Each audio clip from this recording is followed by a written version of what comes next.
North Idaho College proudly presents NIC Today, an informational news magazine that highlights the people, programs, and campus life at North Idaho College and the surrounding community.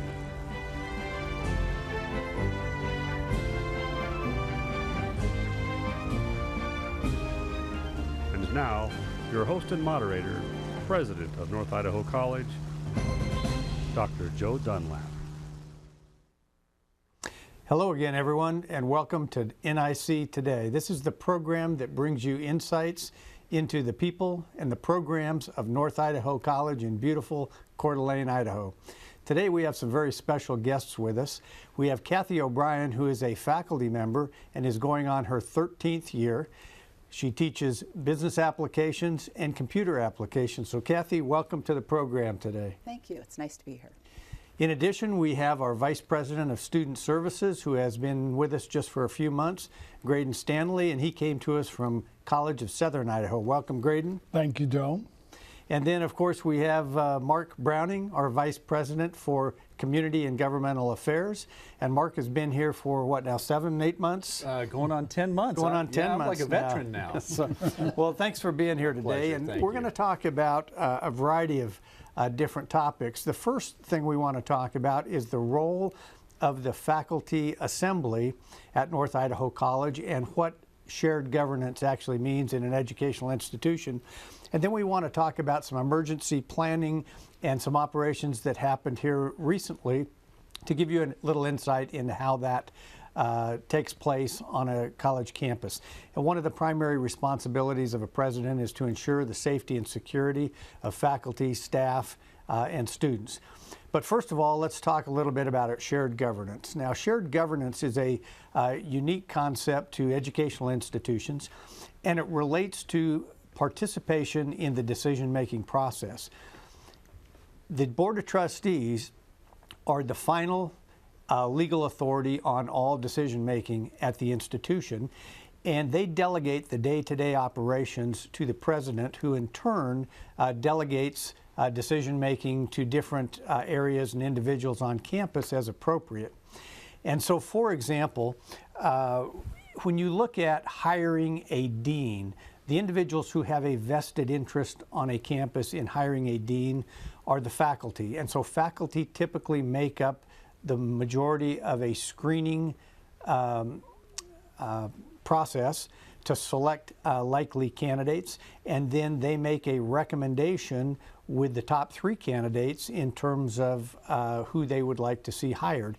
And it provides the opportunity for faculty to provide input, and then for administration to listen to that input as part of a decision-making process. So Kathie O'Brien is chair of the Faculty Assembly, which has a major role in a shared governance model. So Kathie, why don't you tell us a little bit about the Faculty Assembly, what they do, some of the activities that they participate in, and maybe some of the initiatives that you have worked on in the past, and maybe even current ones you're working on today. Okay, great. Thank you. Well, Faculty Assembly is made up of all the faculty on campus. So all of the full-time faculty, whether they be on a special appointment or tenure track or probationary, any full-time faculty member that has a contract is a member of Faculty Assembly. We also represent the part-time faculty, but voting members are those members who are under full-time contract. And we meet every month on the second Thursday of the month at noon and talk about issues that are going on and things that have come up. The first of the year, one of my responsibilities as Faculty Assembly Chair is to go through and look at all of the committees on campus that we are involved with that help in that shared governance process. And there are many, many different committees that meet that criteria. For example, the tenure committee, the sabbatical leave committee, the academic standards committee. There are many, many. I don't know how many there are, but there are several. And so I put together all of the the choices, the preferences, try to get everybody a spot on those committees to provide them that opportunity for shared governance. And it's through those committees and standing committees, campus life committees, and as well as ad hoc committees that may come up that we just need a committee that may not be ongoing, but we need something done right now. And a good example of an ad hoc committee is that there are two that we're working on right now. One is the Faculty Handbook Committee.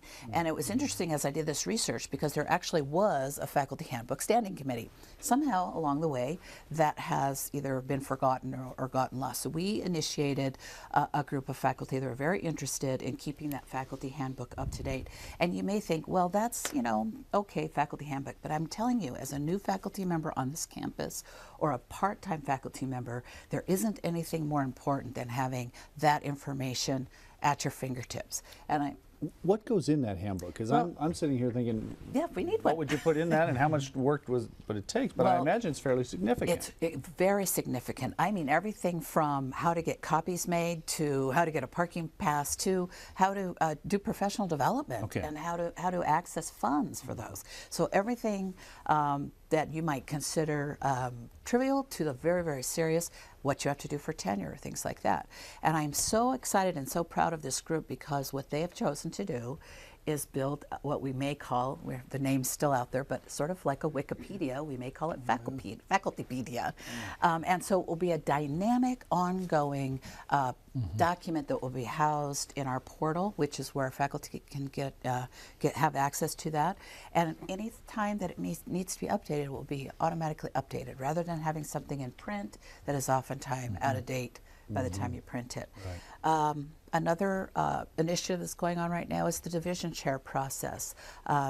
President Dunlap has asked faculty to take the lead in looking at how our division chairs are selected and to codify some of those processes and procedures in terms of how they serve. So it really is a broad range of responsibilities, and it was eye-opening and pretty interesting to me when I started putting information together for committees that our 160 plus full-time faculty members are serving on over 100 individual groups, whether it be committees or college service. They are very, very involved in this campus. So. Well, and what that shows is the level of engagement of faculty across the campus in all facets of how the campus is run and participation in the decision-making process. A lot of folks who aren't familiar with higher education think that faculty teach, and that's really their only responsibility. But based on what you've described, teaching is a portion of their responsibility, and maybe only 50 or 60%. And you look at the other time commitments related to the committees, to the initiatives and projects, whether it's through the accreditation process or a wide variety of other initiatives. And faculty do an awful lot of work and are extremely committed to this institution. Yeah, I can't agree with you more. In fact, you're right. Teaching is a major part of our responsibilities. Advising students is also a major part of our responsibilities. But in addition, we are not only contractually obliged to serve the college campus, but faculty want to serve the college campus because we want to, we have a stake in what goes on in this campus, and we are very, very involved. And those numbers I gave you are really just campus service. We have many, many faculty, of course, who go beyond that and serve the community as a whole. But this campus, the faculty on this campus are very interested in being involved in that process, and I think it shows. And with our outreach centers, we have an outreach center in Bonners Ferry and Sandpoint, as well as the Silver Valley. Do those faculty get an opportunity to participate in shared governance and these processes as well? Absolutely, and I'm so glad you asked, because I'm very excited that this year we've been able to use our new Blackboard learning management system in a way that you might not think about, because it's sort of outside of the classroom. But all of our meetings, our every second Thursday of the month meetings, are now broadcast via this Blackboard system to anybody that has any faculty member. You have to be a faculty member to log into the system, who has internet. So At our last meeting, we had people from Sandpoint, Bonners, Silver Valley. We also had a couple faculty who were sick at home. They chose to join us during the noon hour. Nice. And they can chat and provide their input, and they can vote. So when we took a vote, they were able to electronically vote. Their votes are counted and included in the rest of the vote. And not only that, but those meetings are now recorded. So if a person can't get to it, maybe they're in a class, which has been a problem for some of our faculty members, they can watch that recording at a later date. And then, of course, if they have any input, let me know, and I can pass that along to the powers that be. Well, what a great use of technology that was designed to deliver online education to students. Now it's been adapted for you, extending the range of the meetings that you conduct with the faculty. That's absolutely fabulous. I wanted to go back to that connection to the student, because in my mind, I'm looking at you, Kathie, and Graydon sitting next to me, and Graydon's purview of students. You're working directly with those students. You two must work very closely together, because I would imagine that Kathie really is your communication conduit for what's happening in the classroom when it comes to student issues. Yeah, absolutely, that's the case. That Kathie and many other members of the faculty, Lita and I, of course, meet often, and Lita's in contact with her folks. So, we're all partners in this same enterprise, and so faculty and student services, administration, and even students. As we talk about a shared governance model, of course, we know students have a seat at the table as well. And so it's all these people contributing to this enterprise that's North Idaho College, and there's good communication between Kathie and I and the instructional department and student services. Yeah, a good example of that very recently, ASNIC came to the faculty assembly, and they are interested in putting together a forum for the candidates for the Board of Trustees. They came to me as faculty assembly chair and asked that faculty would provide a member to be on the panel, but also to submit input in terms of helping them choose questions to ask those. So that's a really good example of how all the different entities reach across the table. And frankly, everything we do as faculty members is with our students in mind. We do see those students every single day. They're in our offices, they're in our classrooms, they're on our minds. And so when we are serving on these committees, it really is with student success in mind. I sit on the Curriculum Council Committee, for example, and that's a faculty-driven committee. All decisions that we make, the bottom line is this beneficial to our students, and how is this going to further the mission of the college and enhance student success? That's what we're looking for. Well, and I appreciate you saying that, Kathie, because when you ask the question, is this in the best interest of students, or what is in the best interest of students, it does help guide the decision-making process and make it a little bit easier without getting sidetracked on ancillary issues. That's correct. Well, Kathie, thank you very much for being here today and sharing with us about the faculty assembly. And I hope you'll stick around a little bit longer, because we're going to have a discussion about some of the emergency planning that has taken place on campus and how that relates to students and faculty. Okay. Well, Graydon, over the past couple of weeks, we've had some situations that have required us to call in law enforcement to work with them and to evaluate our own emergency planning and preparedness. And so maybe from your perspective, which is closer to the students than some of the rest of us as the VP of Student Services, maybe you can talk a little bit about how we dealt with those situations and what that has meant to the college. Absolutely, Joe. I'd be glad to. You said something earlier that brings to mind what this is about, and it's making this campus a safe place for all of us to be, our students, the employees, and so certainly this is reflecting on what happened just a few weeks ago, and that was always paramount to us, to make sure that everybody was safe on the campus. Incident that occurred, it's been about almost a month ago now. The best that came out of that was an opportunity for all of us to practice together those emergency procedures. And I'm so pleased to report the cooperation that we had with the Coeur d'Alene City Police and with the Kootenai County Sheriff's Office. And a lot of, I've just recently been through the FEMA training, Joe, that you had brought to our attention. It was talking about a command center and how we operate and some of the terminology.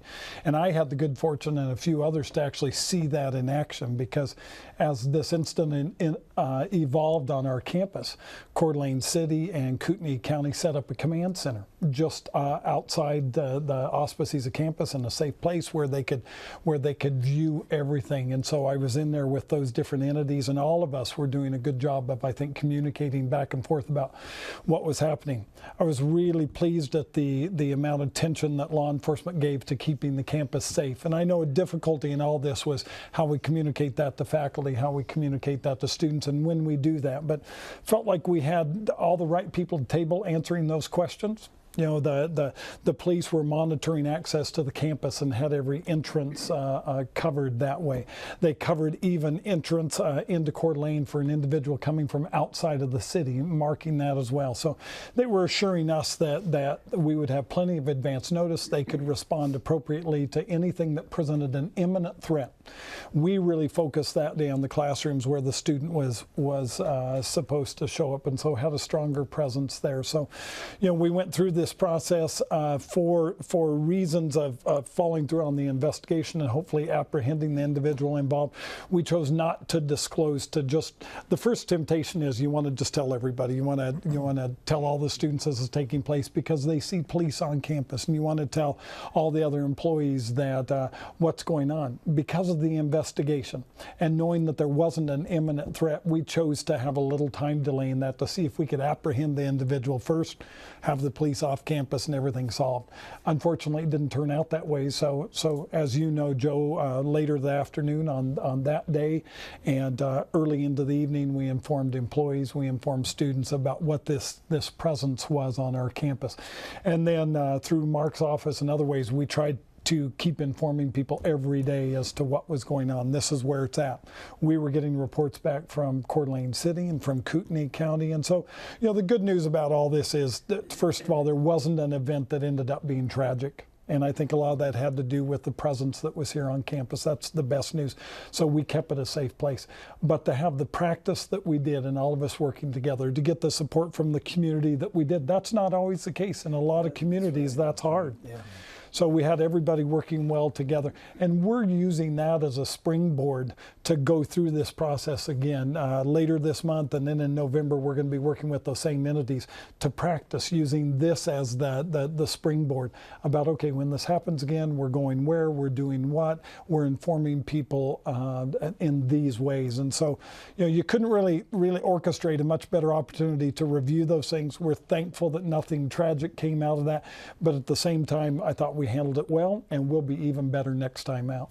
Well, I agree with you, and thanks very much for that perspective on it. Mark, you've participated in this as well. I've seen this from a couple of different sides. Mm-hmm. From our office's perspective, we are always looking at how do we inform the students and the staff and faculty, primarily what we call our internal publics, and then the external public in terms of the community at large and everybody who's following what's happening here, because you may have a parent or a grandparent or a spouse or somebody with a family member who works or goes to school here. And so we live in a society nowadays that we demand information instantly.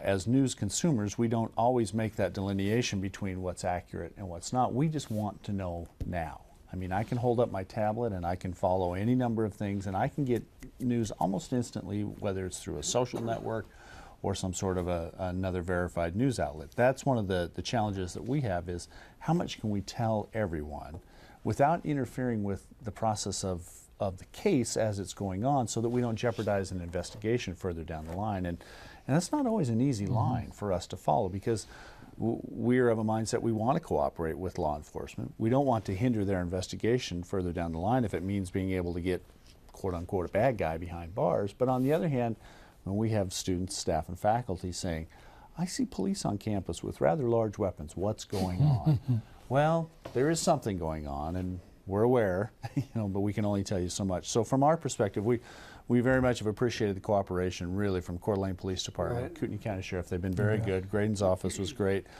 And I think it's an opportunity for us now as we go forward as a communications office to educate the rest of campus and say, okay, we will give you everything we have as soon as we can, and we'll push the line on how much we can give you to satisfy the need to know. Because we're in a world here in 2012 where we want, and we feel as consumers we have a right to know.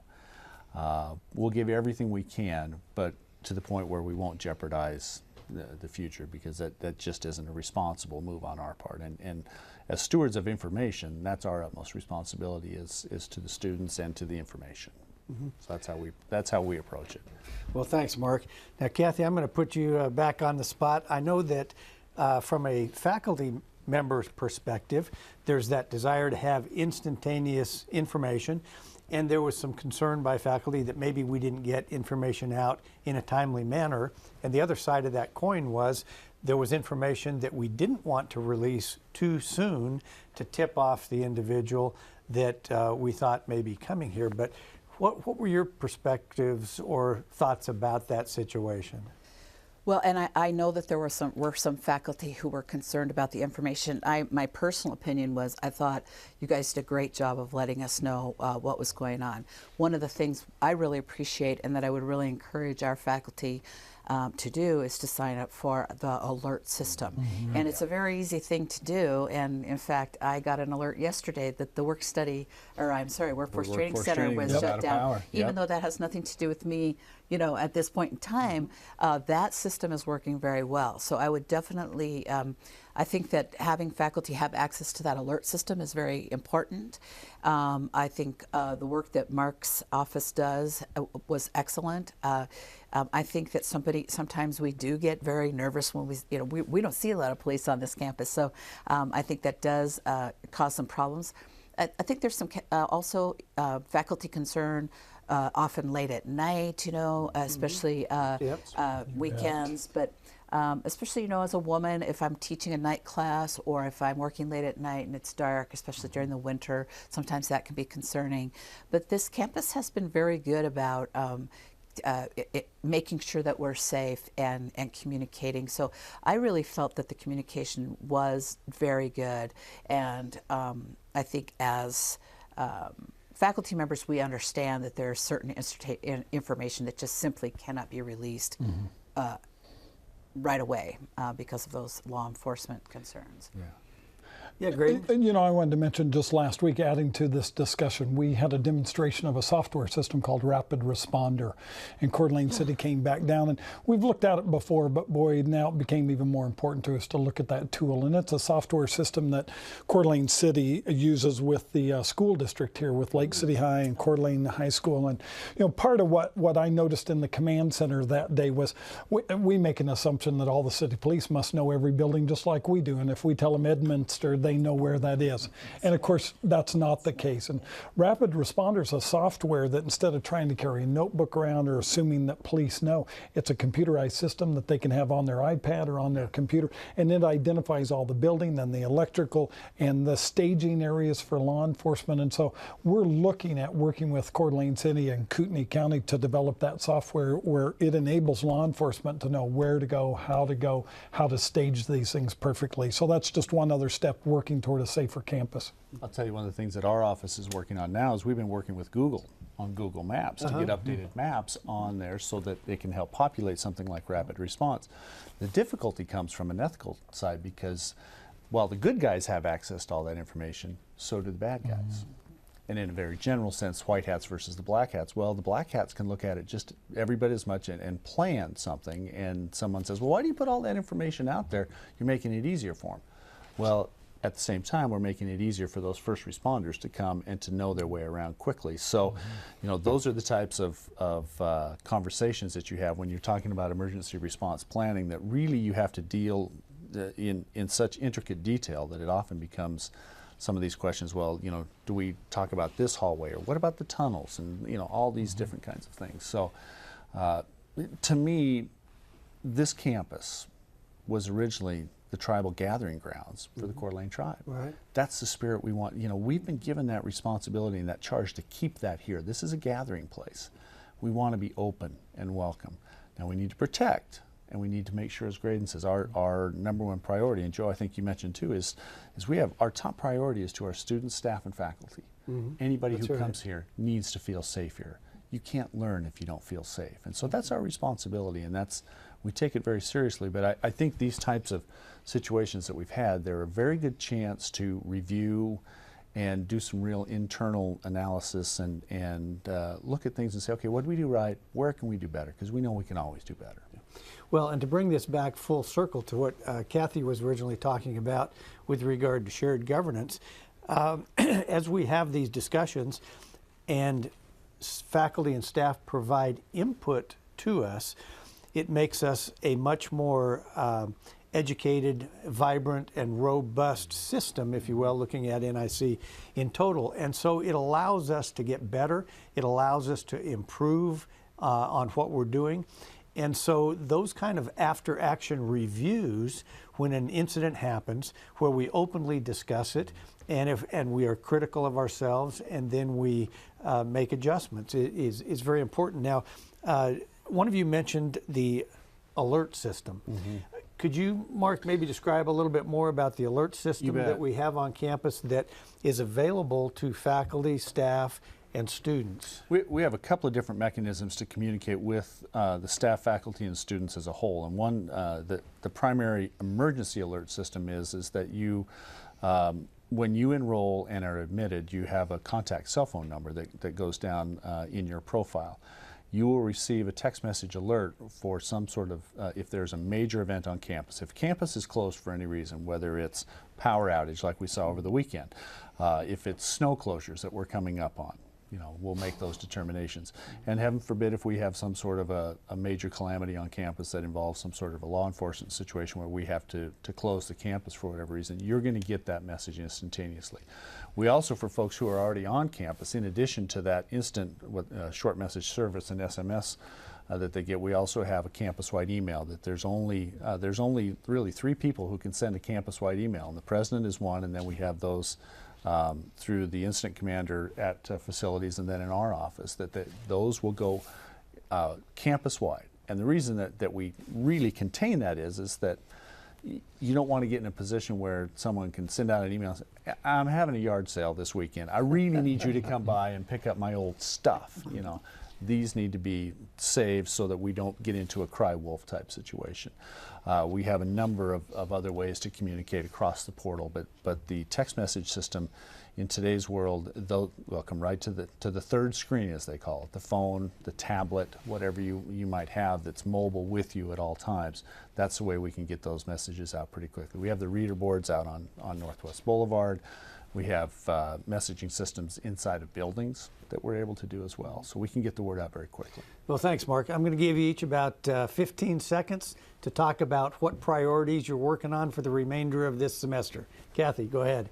Okay, well, Faculty Assembly talked about our RIF policy, updating our RIF policies and procedures. RIF stands for Reduction in Force. So that's a priority that we made a recommendation at our last meeting and sent that on to Senate.